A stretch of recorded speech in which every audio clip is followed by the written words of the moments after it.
Pocket থেকে 1000 টাকা বের করে তার হাতের মধ্যে দিয়ে আসেন। দান কাকে বলে, খাওয়ানো কাকে বলে, হারামে গিয়ে যান। এই যে 3.25 কোটি মানুষ হারামে উপস্থিত, 3.25 কোটি মানুষের ইফতারের জন্য টেনশন 1 মুহূর্তের জন্য।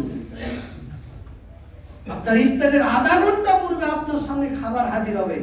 দেখেন খেদমত কাকে বলে, আল্লাহ রহম করেন কেন আপনাকে আমি বোঝাতে পারবো না। যদি আপনি যেয়ে থাকেন আলহামদুলিল্লাহ, শুধু রমাজানে না, রমাজানের বাইরেও এই সাপ্তাহিক যে সিয়ামের দিন আপনি বসে আছেন, আপনার সামনে আপনি সিয়াম আছেন কিনা ওটা দেখার বিষয় না, আপনার সামনে ওরা বলে সুফরা, ওই কাগজটাকে বলে কি সুফরা, আপনার সামনে সুফরা বিছিয়ে খেজুর আসছে, লাবান আসছে, পানি আসছে, খাবার আসছে, আপনি এখন ইফতার করবেন, আপনি খাবেন। কেন তারা দান করছে? কাকে পাওয়ার জন্য? কিসের আশায়? জান্নাতের আশায়। আপনি আমি কেন এখান থেকে পিছিয়ে থাকি? রমাজান আসছে আপনাকে আমাকে আল্লাহর নিকটবর্তী করার জন্য, তাকওয়ার জন্য।